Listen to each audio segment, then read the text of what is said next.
All right, well, it looks like we have a 3 o'clock Eastern, 2 o'clock my time, so let's go ahead and get started.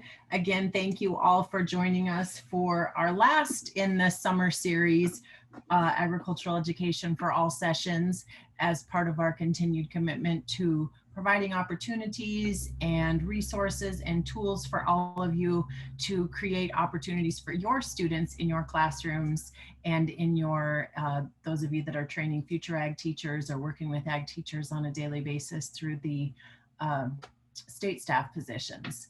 I do want to welcome you again on behalf of NAA and National FFA. I'm Ellen Thompson, and I work for NAAE and help coordinate these learning sessions. I know that my colleague Sarah Warren is also on, so between her and I, we will be watching the chat and try to coordinate with Dr. Gray as needed to make sure that your questions are answered and that you have an opportunity to engage. We really hope that you're here as part of your commitment to creating a safe and welcoming place for all students to be their authentic selves. Those of you that have not been part of this before, the general structure is the session is about 30 to 60 minutes, depending on questions and content, and then followed by up to a half an hour of additional kind of offline, unstructured question and answer time with the presenter if so needed. And so that is available to you. The session today is being recorded, as have the previous sessions. They're all available on the NAA professional development page on the NAA website. So you can see what's happened from previous sessions, as well as the PowerPoints or the presentation materials that went with those. And so you'll also, those of you that are joining today, if you provided your email address and joined for the session, you'll get a professional development certificate. Generally, we've been able to send those out within a couple of days of the session. So if you've attended a session and haven't received those, I ask you first to check your clutter and your junk potentially. And if you still haven't, please reach out to me and we'll see what we can do about getting that to you. Questions are always encouraged and welcome during these sessions. We want these to be for you. So please make sure that you're asking the questions that you may have. And then you can do that either through the chat function, or you can just unmute yourself and ask verbally if you prefer that. We always hope that you're here to learn and grow as an educator. We're all here as learners. We can all gain something from each other when we come to these conversations with an open heart and an open mind, and certainly just an area where this is a judgment-free zone and an opportunity for all of us to grow as humans and be better humans. Today's topic and presenter, today's presenter is someone that if you have joined our sessions before, you will know, Dr. Gray. And today's topic session is about culturally responsive teaching. Excuse me. So how do you take the shift from your teaching and instruction from to making sure that the things that you're doing are culturally responsive and that they provide you opportunities to engage students where they're at with their experiences, capitalizing on their cultures and their backgrounds in your instructional modules. Requires us to create an environment in which coaching becomes both the vehicle to replicate practices that are culturally responsive and to empower teachers to make those adjustments. So really today is about thinking about how we are all engaging, whether you have a classroom or an organization or lead a team or work with individuals or just, again, want to be a better human. And so Dr. Gray has been with us before and done a couple of different sessions. She's the Director of Persistence and Scholarship at Kentucky State University.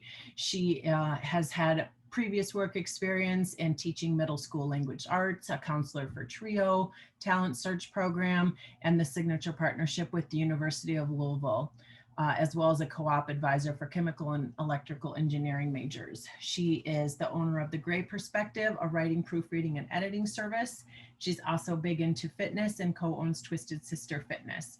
She's passionate about higher education and serving students in their support of their goals, as well as helping individuals and teachers become better individuals and educators in the area of inclusion, diversity, and equity. So Dr. Gray, I'm going to turn it over to you, and Sarah and I will be here to support you and provide you with what you need for this session. But you know the drill, so I'll hand it over to you. Thank you everyone for being here. Dr. Erica Gray. Thank you. Now, oh, I didn't even know my video was off. I'm so sorry. Hi, everyone. Good afternoon. Um, I am a middle school educator at heart, and like so, I have a video to start this presentation. One moment.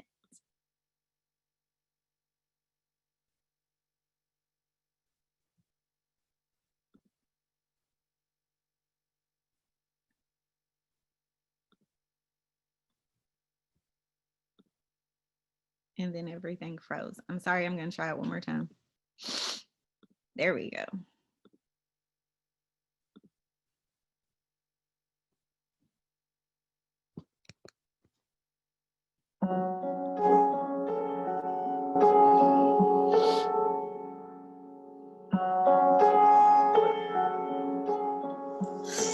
Darkness, my old friend.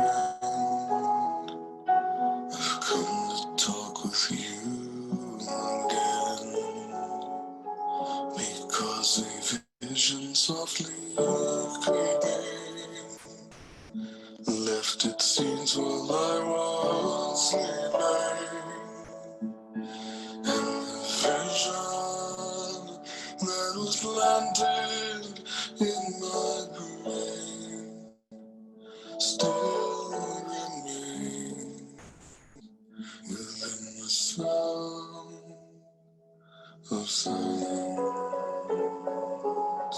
In restless dreams I walked alone, narrow streets of cobblestone, with the halo of a street lamp. I turned my collar to the cold and damp, when my eyes were stabbed by the flash of a neon light that split the night and touched the sound of silence. And in the naked light I saw 10,000 people, maybe more. People talking without speaking. People hearing without listening. People writing songs and voices never shared. And no one dared disturb the sound of silence. For said I, you do not know. Silence like a cancer grows. Hear my words out of my heart, teacher.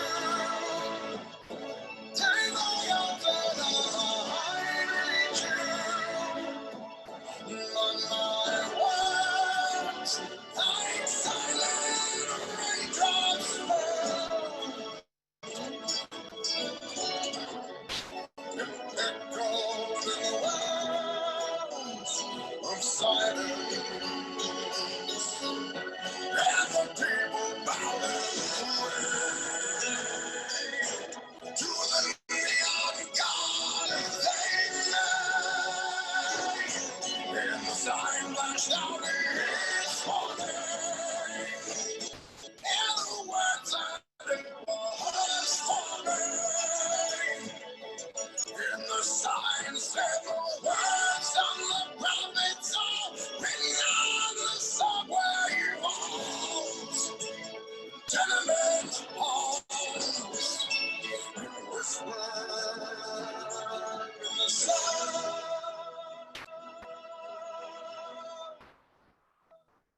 of silence.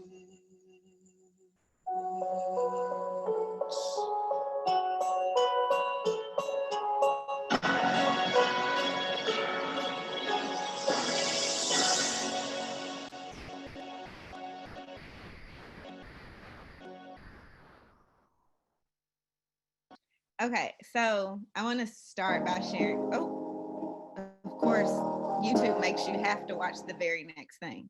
Okay, so I chose that video for two purposes. One, the words literally culminate what cultural responsive teaching is, and it is the feelings and thoughts and beliefs that we have inside ourselves that project onto other people, even when we don't intentionally do it. It's seen, it's felt, and we don't notice it until we stop and listen for ourselves. The other reason that I chose it was the song, Listen to Silence. Oftentimes the students who struggle the most, have anxiety, feel like they don't belong, are the silent ones. They're the ones that we have to pay attention to. They fall through the cracks. They don't engage often, if at all. Raising hands is not going to happen. Wanting to answer questions, half the time wanting to be there. And those are students who we also have to put more effort into building relationships with. It's not going to come naturally for them, and it's not for us, because for adults, asking somebody a question over and over, at some point we're like, okay, they're not going to answer, I'm done. With students, we have to shift that. It's part of our responsibility to figure out what's wrong, if something's wrong. And sometimes they just need one, how are you? And from that, how are you, you start to build your relationship. And then things come together. You learn more about them. You learn about where they come from. And you learn why they are the way they are. I'm going to switch my screen again to share my PowerPoint. And please stop me if questions come up or if anyone has anything to say.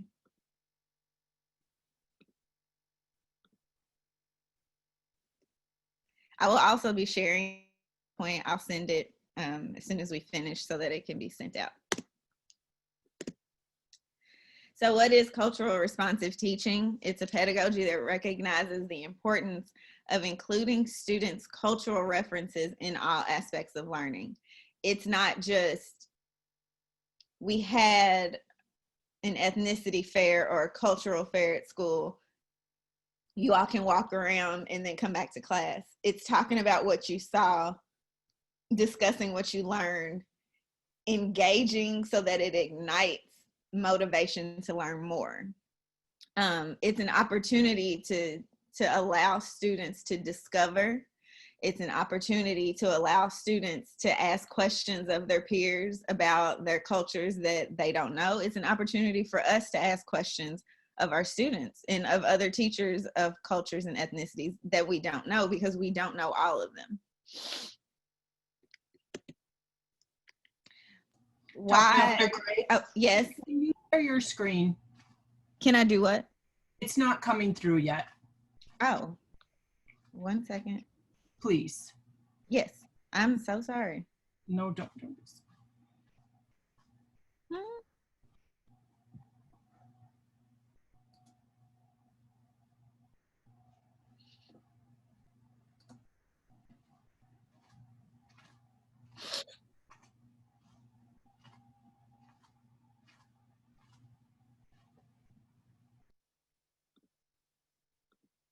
My apologies. I'm not going to make you listen to all that all over again. I'm going to start where I stopped. Okay. Can you see it now? Yes, thank you. Okay. Perfect. Thank you.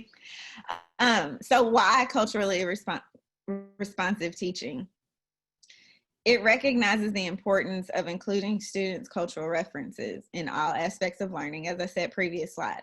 It allows students to respond according to their experience. It allows students to learn according to their experience based on the relationships they have built with you, so that you can include their culture and background into their learning. So what does it look like? Today, the next 7 slides will be covering what cultural responsive teaching looks like. It'll have the what of it, it'll have the how, and then I'll have discussion about why it's important to implement these. First, we have positive perspectives on parents and families. I'm going to first speak as a parent. It feels more comfortable to know who my child is with all day. And it's not a 5-year-old or because they're in middle school. It's every grade level. Just knowing the people that your child is around. Can you control everyone they're around? No. But knowing the adults who are responsible in those moments and at that time is important. It's important to talk to your child about their teacher, their perspective of their teacher, how they feel about their teacher. Because if something alarming comes up and it really isn't huge, but it's something that if addressed can be fixed, you need to know those things. Now, shifting to a teacher, it's important to have relationships and positive interactions with families because it'll make it easier for you to communicate about the student, about their progress, whether it's academic or social.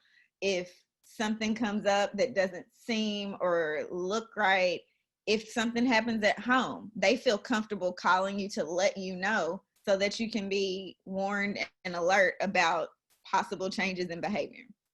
Relationship is more about development and interaction than it is content. Is content important? Yes, they have to master it to go from grade to grade.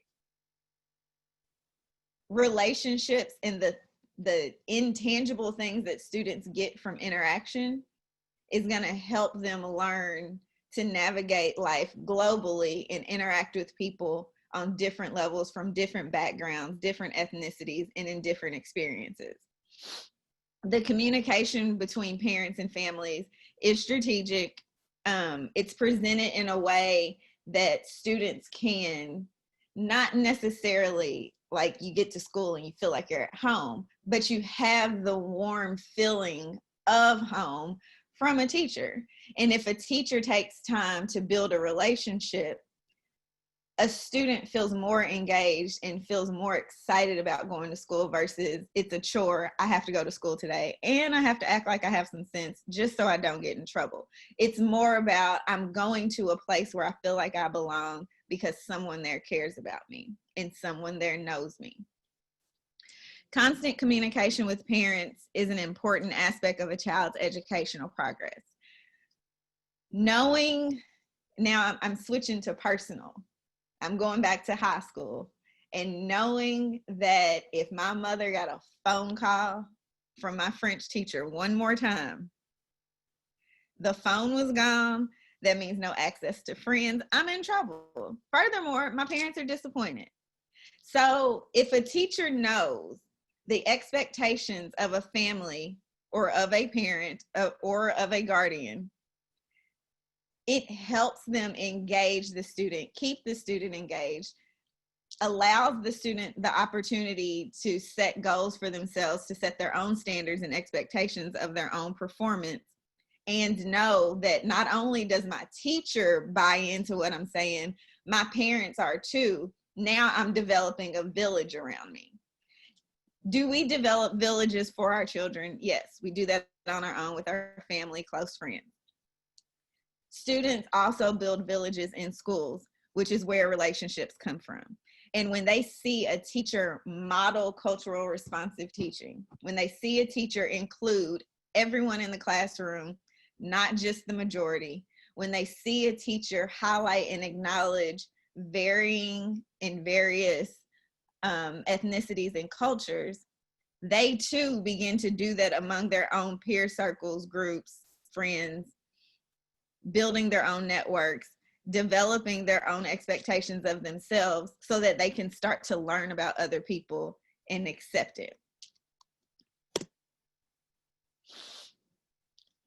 Communication of high expectations. I use the word high because just saying expectations doesn't give a clear tone or voice to what you want a student to aspire to do. No one wants a student to aim for low expectations. Expectations in general come from building a relationship. when you talk to a student, you understand where they come from, you understand who they are, you understand what they want for themselves. Not about their family, not about maybe the assistant principal they talk to all the time, not about the counselor, but what they want for themselves. You're able to set an example of higher expectations for them to aspire. When you do that also, it's increasing their belonging, it's increasing their self-concept, it's increasing their self-awareness, it's helping them mold their confidence in a way that if they know themselves, they understand themselves, they understand where they come from, they are able to find and ask questions about their peers that aren't like them. We know that difference externally looks like different things, different people. Internally, we're the same. And it's harder to talk about what you don't see than it is what you do see, which is where difference comes from, and which is why it's easy to adapt to different versus same for students and adults. Teachers should understand students' behavior in light of the norms of the communities in which they have grown. My example of this, while I taught middle school, I was at a school that was roughly 65% free or reduced lunch. They came from 5 different zip codes. All 5 zip codes were among the lowest socioeconomic in the city. So all of this is in one building. Understanding where they come from means having to go where they go to every day. Understanding where they come from helps you understand that the shooting the night before affected someone in your classroom. It helps you understand that the trauma of a drive-by has affected somebody who's going to be in your classroom tomorrow that might be half asleep because he was up all night. It helps to understand the communities they come from, because even though their household might look a little different, the expectations are different, their parents are active, doesn't really mirror the community has a heavy presence on them. And if you understand where they come from, you're able to attack the things that they have to combat with them more than just the passive, oh, watch where you're going, oh, be careful today. It's less passive, more genuine, and more connectedness because you know them. Why are high expectations important? They help establish effective and consistent communication. Again, they help with developing healthy self-concept. When you're 5 and 6 years old, you're not thinking of the word self-concept, but you can adapt to what you see. And if you have a teacher that is highlighting who you are and the differences that you see as just being different, but they're highlighting it as your difference is a good thing, it helps you feel cared for. Feeling cared for is a safety. Feeling safe means I can freely sit here in this environment and just learn whatever this teacher is given to me. I'm not worried about what's outside the door. I'm not worried about what's happening in my community. I'm concerned about this woman in front of me or man in front of me because they care about me. And I'm going to do my best in this moment because they care if I do my best. And the way you get to that point is relationship. How do you do that? You're clear with your expectations. Sometimes, and I'm guilty of this too, even with college students, we choose our language based on who we're talking to. And by choose language, I mean, we might use quote unquote big words with some people and not so big words with others. Clear communication means that you talk how you talk and you say what you need to say. You say it in a clear way and you prepare yourself to answer questions should someone have one. But if you're clear in the words you choose, the language you choose, the tone you choose, it will land on them clearly. You don't have to question anything and they won't have a question about what you say.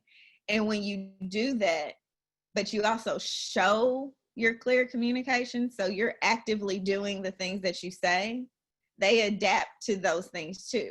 I align cultural responsive teaching with differentiated instruction. Regardless, everybody has to get it.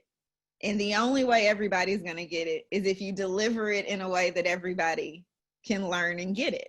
But you can only deliver it in a way that everybody can learn and get it if you take the time to do those tedious steps up front, building relationships so that you can incorporate all of those things into your lesson plans, which show up in their learning. Create an environment in which there is genuine respect for students and a belief in their capability.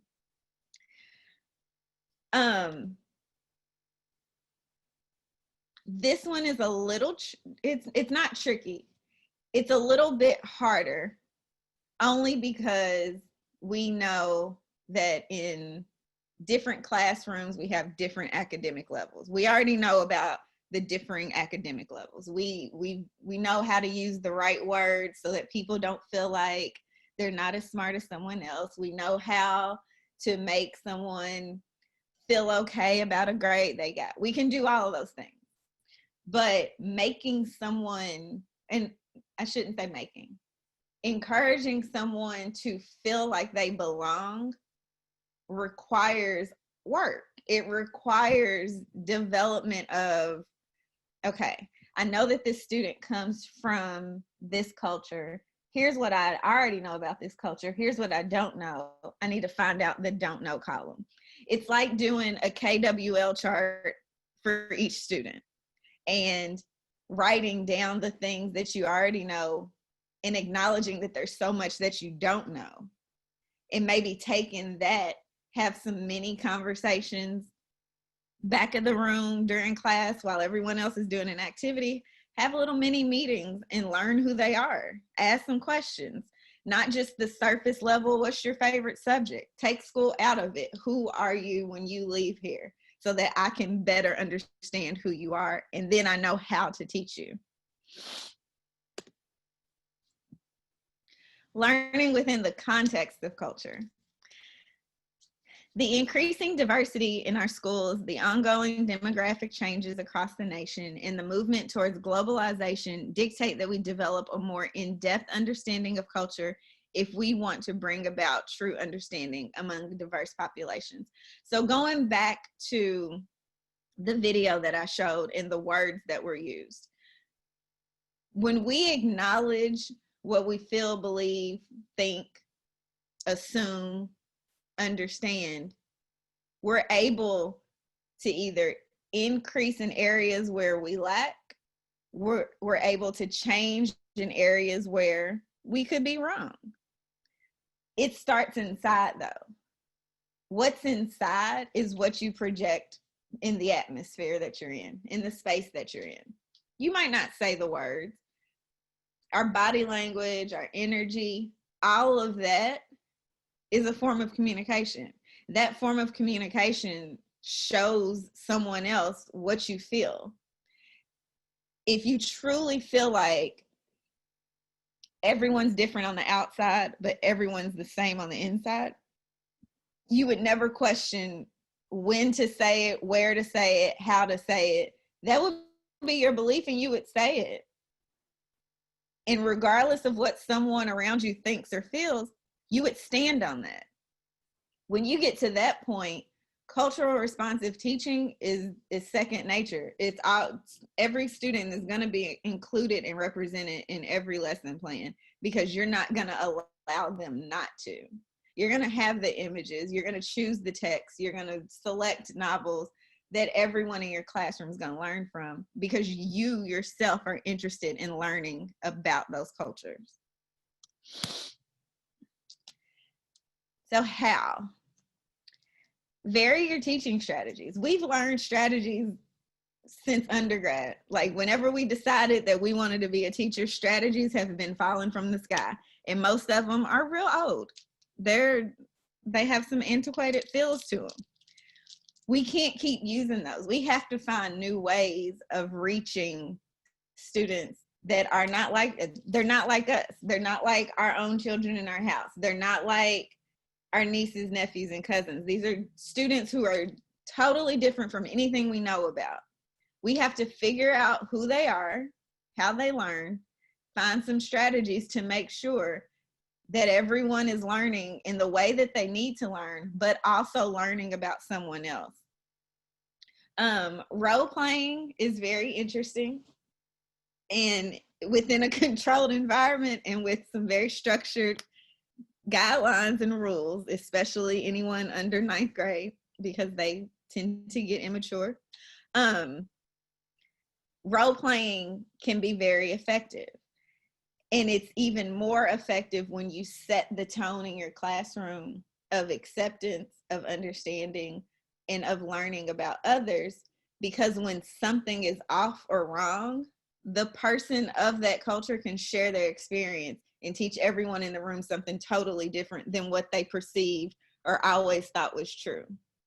There's always a moment of learning and an opportunity of learning when it comes to cultures and traditions, because we do not know everything. We do not know the background of all cultures and the history of all traditions. We don't know it. And there's not a textbook that can really teach it. We learn it from experience, from someone who went through it. Bridge cultural differences through effective communication. Teach and talk to students about differences between individuals. And this isn't the mistakes that school districts have made that I've read about in the news before, about doing role playing of segregation or doing role playing of racism. And I don't ever encourage anyone to do that. I do encourage conversation, and it may get difficult, but as the adult and as the teacher, you moderate those and you make sure that the tone remains positive. You can change the narrative by probing the questions, but making sure that everyone shares their differences and that everyone has an opportunity to highlight and display their own culture so that everyone in the room is learning. Attend community events of students and discuss the events with the students.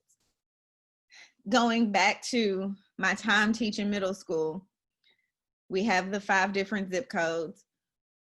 We would visit those zip codes. We would hold some of the school events in those zip codes at the community centers within those communities, because we had a lot of students whose parents didn't drive. We have a lot of students whose parents work and they're not salaried, they're hourly, they don't go to work, they lose money, it affects their household. So knowing these things, understanding these things, and knowing that we have to sacrifice sometimes leads you to more rewarding opportunities to build relationships. If you can establish a presence within the community and let the community know that you exist, that you're there, that you care, that you want to learn more, that you want to be representative of the school, but let the student be a representative of their culture within the school. Communication with the family, communication within the community is all positive.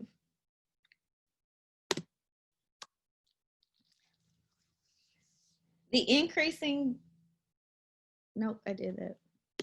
Sorry. Student-centered instruction. In our multicultural society, culturally responsive teaching reflects democracy at its highest level. It means doing whatever it takes to ensure that every child is achieving and ever moving toward realizing her or his potential. So going back to the example that I just gave, we would have parent-teacher conferences in each of those zip codes. We would have cultural fairs. In the cultural fairs, we would kind of move around. We had a heavy ESL population. Strategically or not strategically, those heavy ESL populations resided in those 5 zip codes, which meant we were able to tackle multiple things. We could tackle meeting parents where they are so that they can still be engaged and active in their students' education.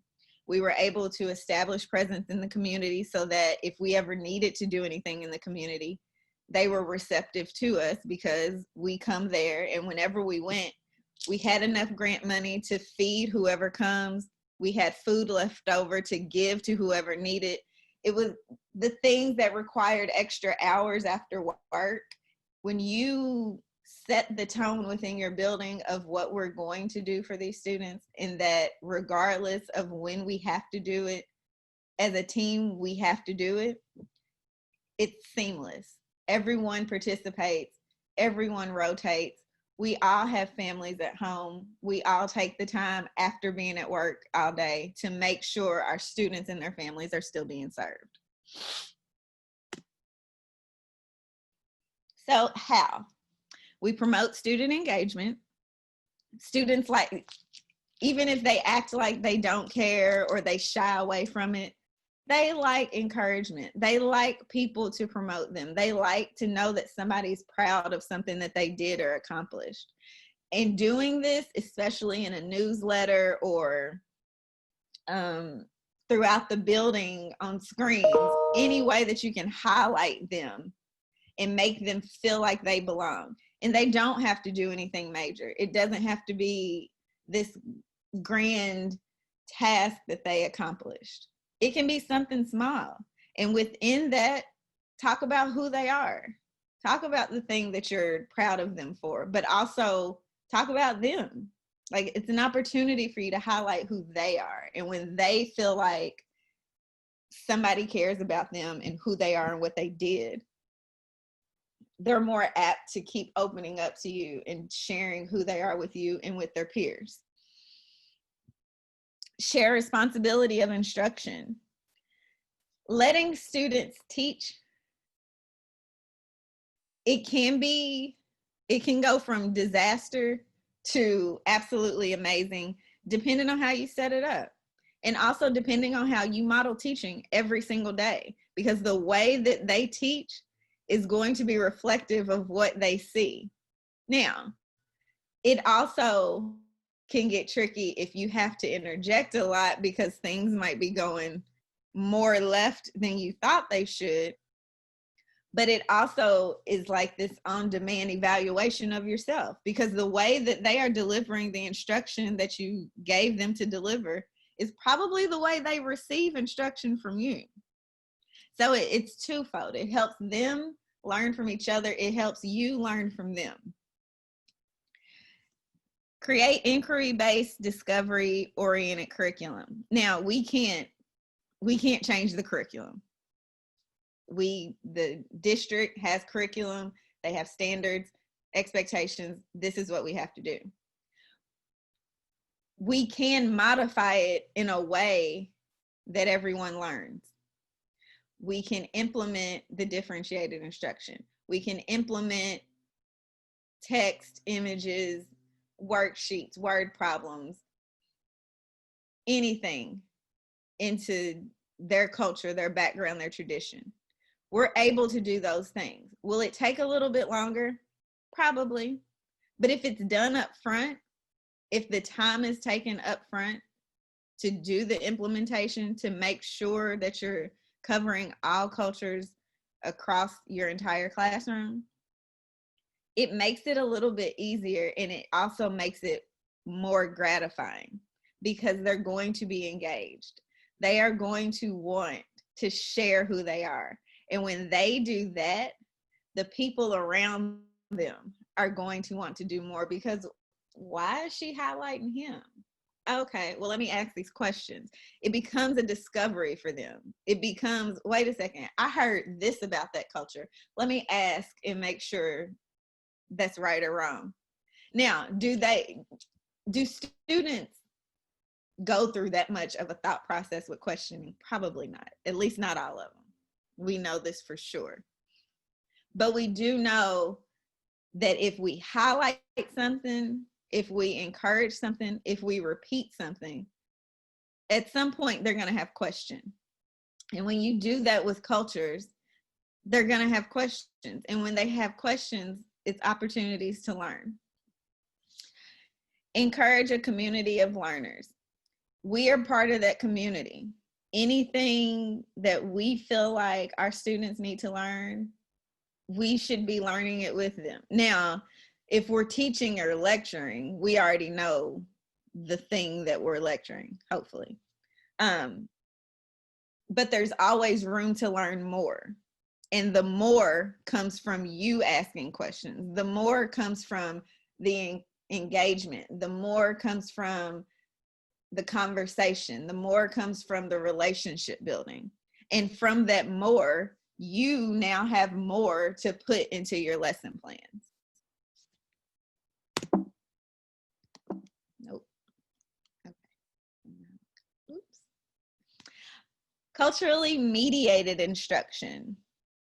Ongoing multicultural activities within the classroom setting engender a natural awareness of cultural history, values, and contributions. Going back to differentiated instruction. Everyone is not going to learn from the teacher standing up in front of the classroom just talking. Some are going to start falling asleep. Some are going to start doodling. Some are going to start tapping pencils.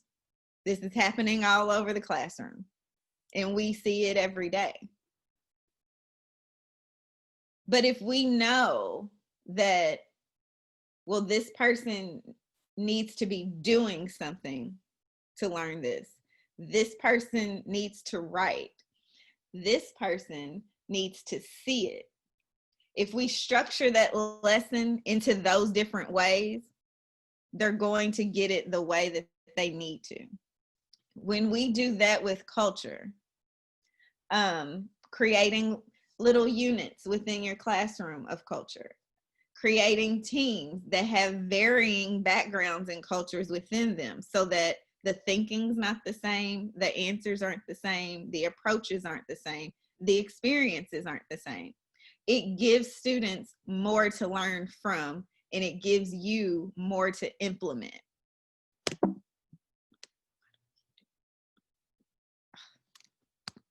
I'm sorry, I'm clicking and moving things. So how does that look? Research students' experiences with learning and teaching styles.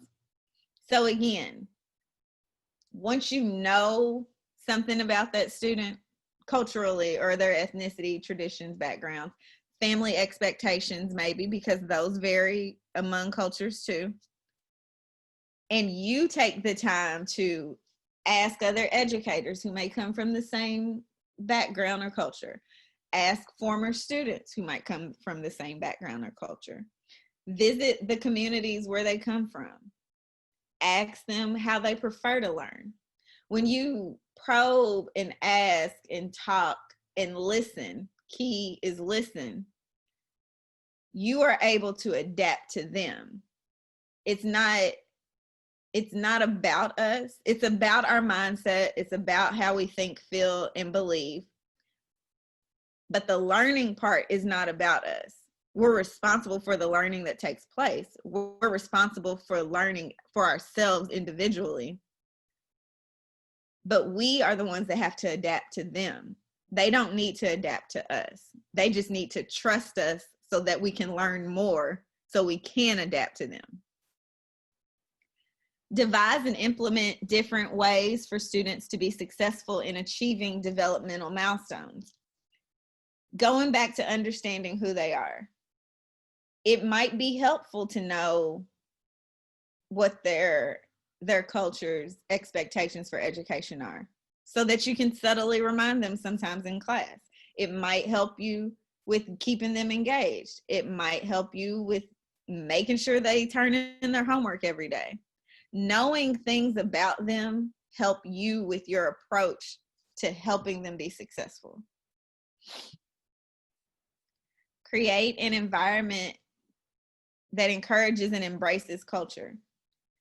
You don't have to wait for the building to do a culture fair. You don't have to wait for the whole building to have a cultural event or a culture night. You can do those things in your classroom. You can have little mini fairs, structure a project around cultures, structure the topic for the 6 weeks or the unit for the 6 weeks around various cultures within your classroom.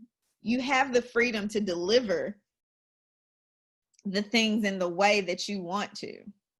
You just have to stick to whatever the curriculum is.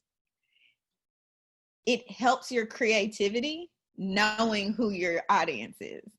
If you know who the target is, you know that you need to find other ways to approach whatever it is you need to deliver to them so that they receive it. Does that mean you might have to say something a couple different ways, or you might have to deliver it in a couple different ways? Sure, yeah.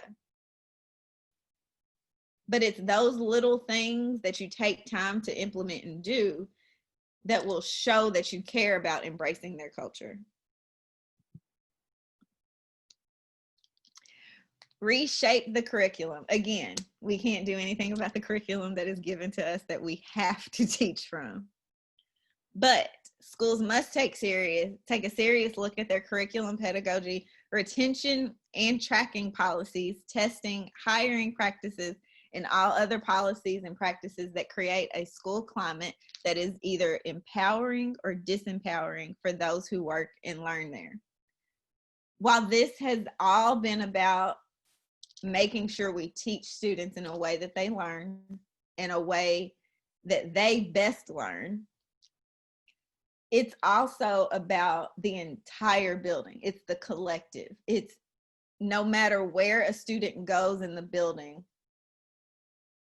there is an understanding that who I am matters. There is an understanding that I belong here because people want me here, and they want me here because they're interested in me. They're interested in what I am, who I am, where I come from, and my background. So whether it's the assistant principal who handles your discipline, the counselor who works with you for mental health, or the custodian that you see walking in the hallway, you belong regardless of where you go in that building. And that empowerment among the adults is felt by the students. So how? Use resources other than textbooks for study. Going back to the curriculum, yes, we know that certain textbooks are checked out or assigned and adopted for certain subjects in classrooms and schools and programs. We are aware of that. We are not married to that. We don't only have to use textbooks. We can use technology. We should use technology. This generation isn't necessarily the textbook generation. This generation is instant gratification and what do I need to know right now so I can get it right now? Now, they might not always get it in the right now, but if they have multiple resources to use, they're going to find it. And a textbook is not the only place that can happen. There are traditional teachers who feel like I'm not learning technology. I'm not implementing technology. I'm going to use this book that I've used for the past 20 years, and that's that. While I don't naturally go against tradition, I do go against knowing who needs to get this information, and sticking to just a textbook for the students that we are teaching right now isn't helpful for them. They need multi-layered instruction. Going back to differentiated instruction, there's more to differentiated instruction now than just, are you kinesthetic, auditory, or do you have to write all of your notes down in the middle of a lecture in order for you to get it? There's more to it than that. Did you look at the PowerPoint? Did you listen to the video? Did you use the PowerPoint that has the voiceover where the teacher might be pointing the clicker to the important or the context clues? There's different levels now of delivery, and implementing culture into that is another form of technology.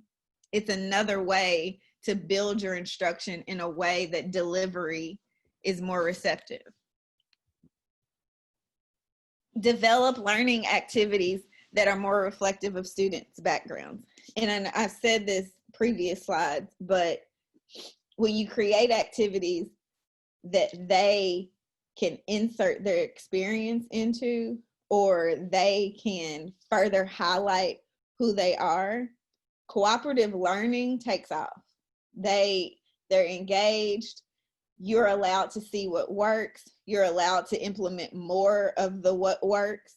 You're allowed to expand from what works and further develop. Your own depth of knowledge of them increases. The depth of knowledge of them increases with their peers. Everyone's learning, not just context. And sometimes it's not just context that you need to learn. As of, I would say within the last 10 years, I truly believe that going to college, unless it's a major career field, unless it's medical, dental, STEM, agriculture, unless it's those, what you learn in college, the most important is going to be what you learn through other people's experiences and having diversity around you. It helps you be a more global citizen. It helps you learn globally. It helps you sit at tables among people who don't look like you, and you're able to communicate based on experiences you learned from someone else.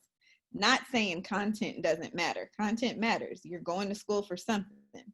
I am saying the way you present yourself, the way you approach your audience, the way you go into an interview, the way you answer questions, sometimes comes from experience of others. And it's the experience of others that help us learn more about whatever the thing is that experience taught them that's going to help us.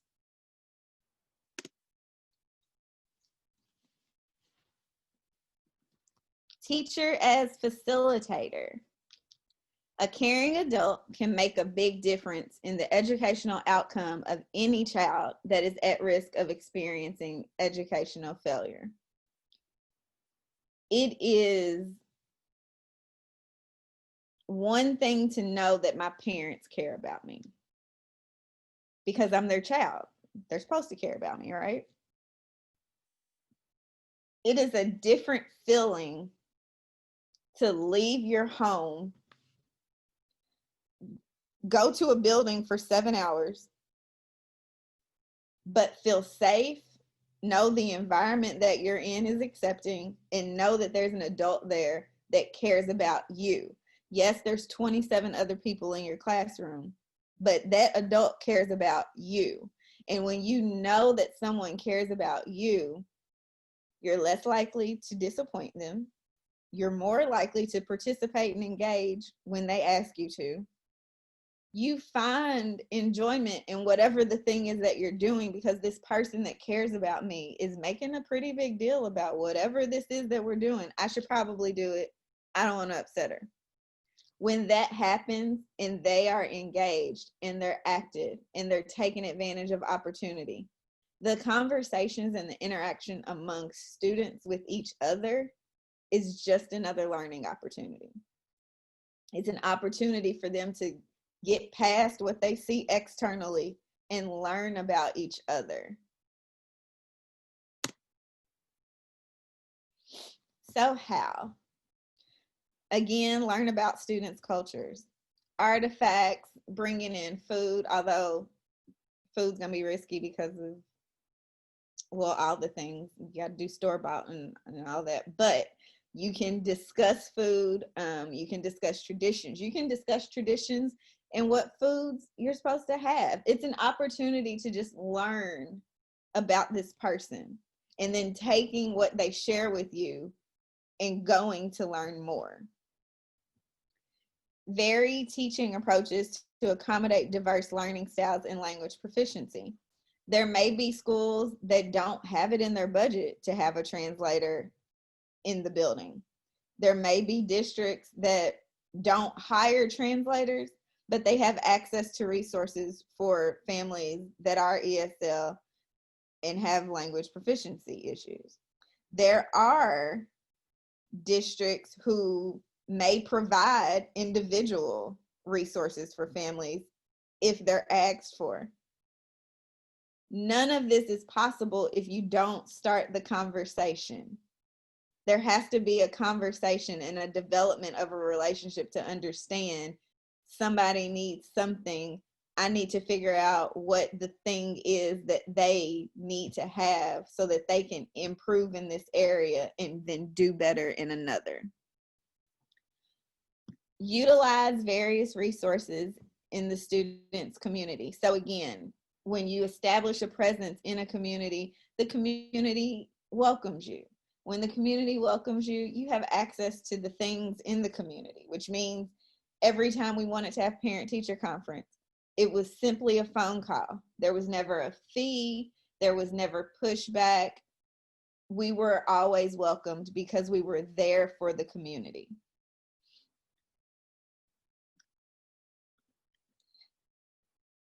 I have one more thing to add. I didn't mean to go to that slide yet. When you also establish your presence in the community also comes to your school. You have access to people within the community who can share and speak to your students. So again, you're demonstrating accepting a difference. You're demonstrating welcoming in people who don't look like you. You're demonstrating listening and learning from someone's experience because you now have a speaker in the room from a community that some of the students in the classroom have never been to. So it's endless opportunities to learn from cultural responsive teaching. It's not just, this is my lesson plan for today. Wait a second, let me make sure I represent a couple of the kids in my classroom. Okay, I'm ready. It's developing responsibility. It's developing relationships, which I'm sure responsibility fits in there somewhere, but I meant to say relationships. It's developing relationships. It's learning about them, but also letting them learn about you. Because if they don't feel like they can talk to you, they're not going to talk to you. If they don't feel like, well, she might understand just a little bit about this, let me open up. If they don't have that, there's a whole lot that's closed off that you won't learn from them about them that could help them be better learners simply because they feel like they belong. Okay, now, questions, conversation. And I'm taking this off the screen so that I can see the chat, but let's talk.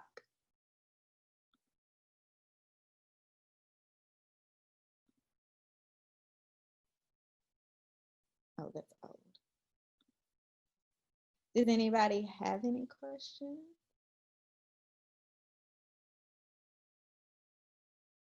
A comment?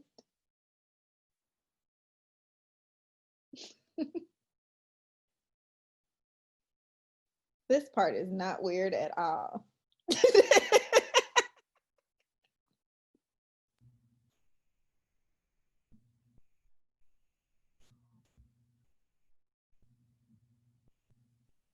Let's just give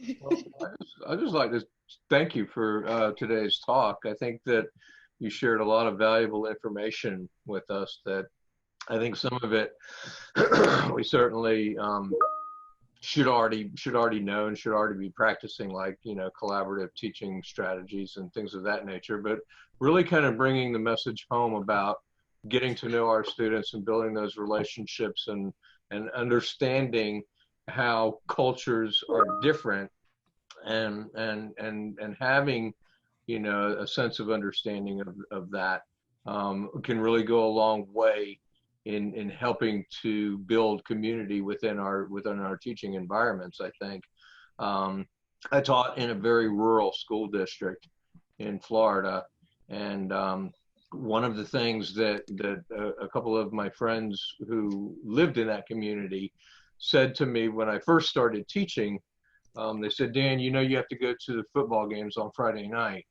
And like you, I taught middle school, so we didn't have football. The high school had football on Friday night, but I said, well, why do I have to go on to the football games?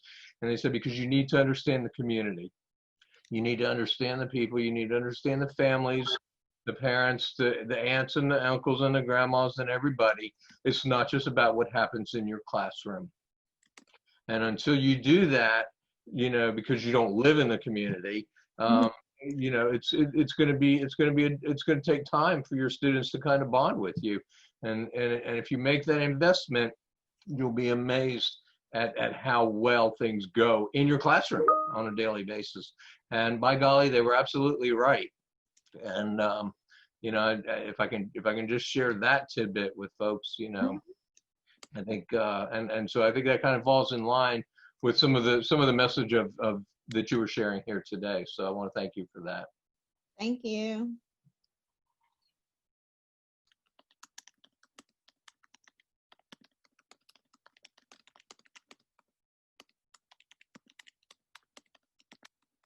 Dr. Gray, did you see the question about the research? Yes, I'm answering it. Okay. Well, I can answer it out loud. Yeah, I don't know why I did that. I'm so sorry. I don't know why I just typed all that and I should have been saying it. I wanted to read the question and I can't get it to. Okay, here we go. Nope, I lost it. Okay, here we go. I'm ready now. The types of research and relationship you describe feel like they take years to develop. How do you suggest we practice these techniques on a shorter time frame or with more infrequent interactions? And the beginning of my response was, you're right. Like, establishing a large strategy to implement to a whole building is not something that is like summertime planning. You don't get together a couple days in June, figure it all out. Everybody got it from PD over the summer. No. You do have to combat individual teacher beliefs. You have to combat commitment. You have to combat performance. We know this. Some teachers are just not doing more. They're not adding extra. They are I didn't sign up for this. I just want to teach. While I understand that, at the same time, implementing, making students feel like they belong to help them learn is what teaching is. So culturally responsive teaching is just adding another layer, and that's knowing who they are, so that who they are is what helps them be successful. Not just, I passed a test, but I belong here. This is my school. This is all of ours. Let's all learn this together. Let's all learn from each other. Does it take time? For sure. Small steps, I would say, if you work, let me start over. Starting with departments, starting with the smaller group of teachers that you work with within your building, like if you work in units or teams, starting there and then bridging out to others, maybe by subject area, maybe by grade level.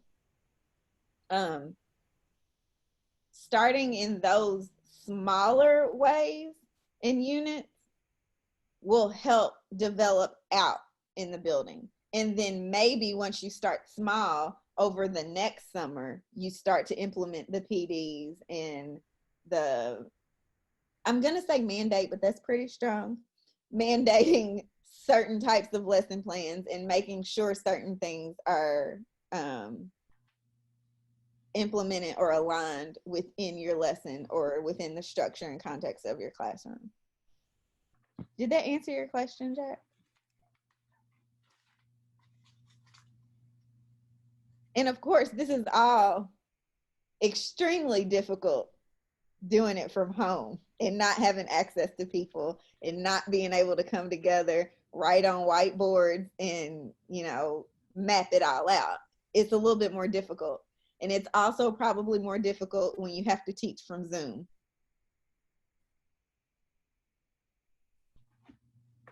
There's more questions. I'm sorry.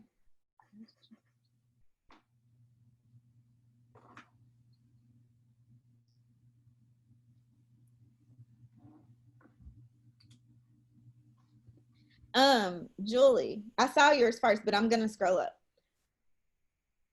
All correct. It's very difficult.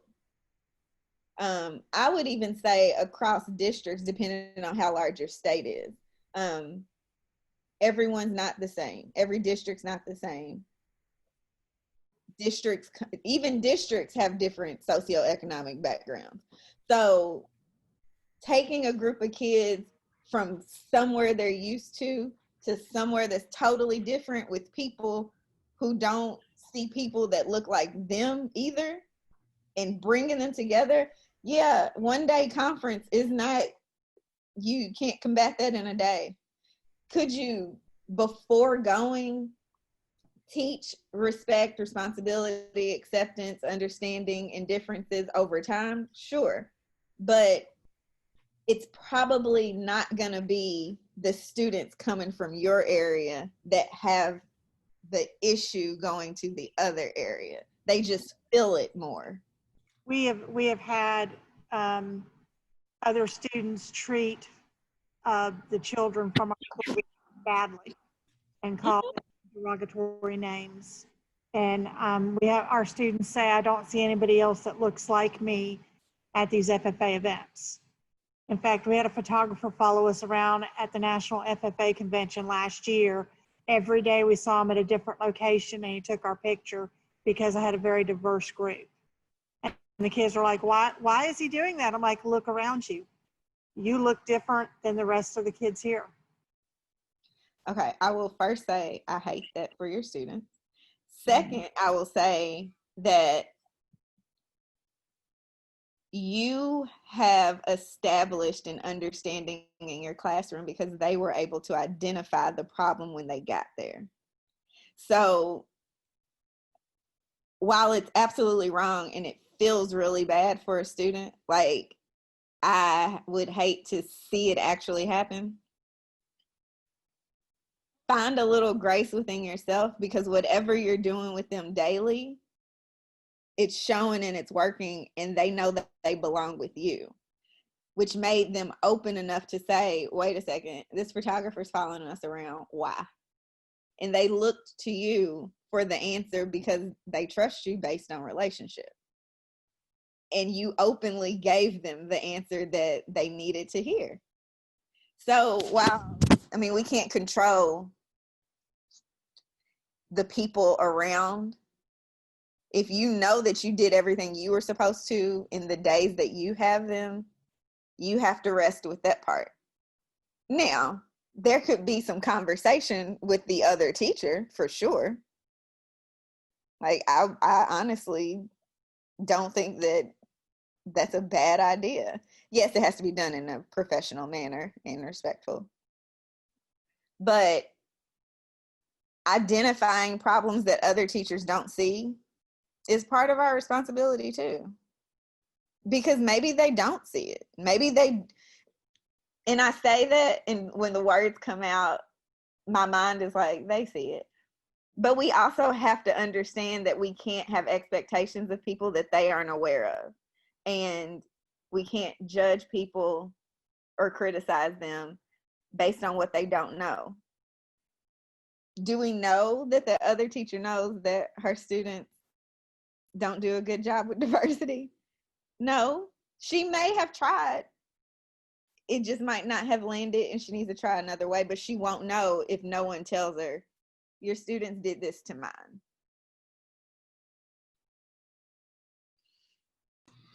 Dr. Gray, I'm just going to do a quick little sign off for those that want to or need to, for scheduling reasons, carry on with their day. Okay. And then we'll stay on for a little bit more if there are additional questions. And if there aren't, that's okay. We can do that. But I want to thank everyone for joining us today for this, our last in the summer series, Ag Ed for All summer series.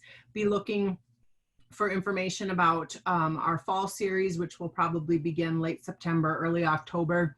Good. And more information on that will be coming soon, as well as the launch of our official Agricultural Education for All platform in end of September, early part of October, as part of this overall commitment that we have to ag education for all. So again, thank you everyone. This recording will be on the NAA professional development page where you registered, and you'll get your professional development certificate in the next few days via email we'll use the email you used to register. So I'm going to let those that need to go. And if anyone wants to stay on and has any additional questions, I know Dr. Gray will be able to accommodate those at least for a few more minutes. Yeah. I just want to thank you all for having this series. It's been very, very helpful and very timely. And I look forward to participating in the fall series as well. So thank you all. Thank you for joining us every time. Thank you. Christiana, did I say that right? Maybe, or did she go? I think she's gone.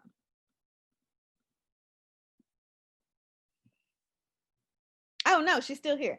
Okay, so to answer your question, Christiana asked how to implement culturally responsive teaching across a whole district, which is hard. Like, you can't do that in a day.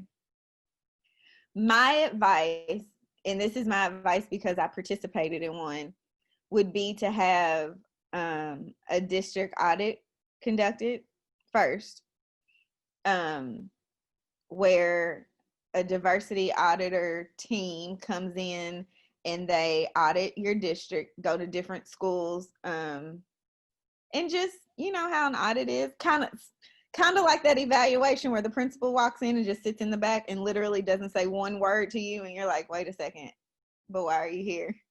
One of those kind of audits, and come back together, draw the data from that. Then they meet with the district collectively to talk about where the holes are, what the problems are, what's lacking, what's great, what needs to be done more of. And then that consulting company will help you implement in phases, and they will help you with buy-in collectively, and they'll meet with the district collectively. So with everyone in the district, everyone will meet together to discuss different variables that come from the data that they collected.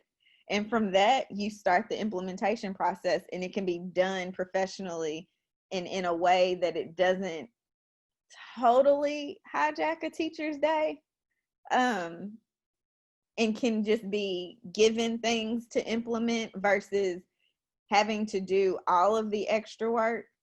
So hiring a company that will do that for you as a district could be very beneficial.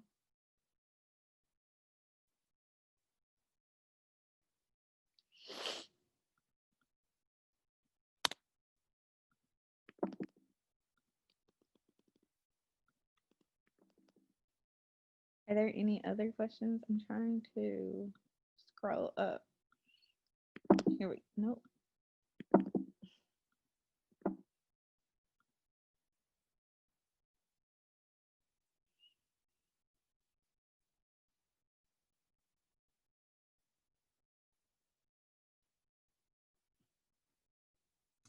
It looks like you got them all, Dr. Gray.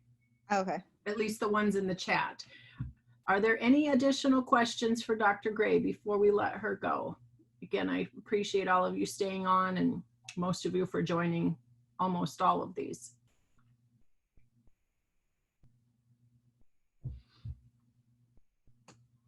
Thank you all too. Thank you, Dr. Gray. And so if you want to send that to me, we'll make sure it gets added as a PDF to the recording of this video. Can you also send the recording to me?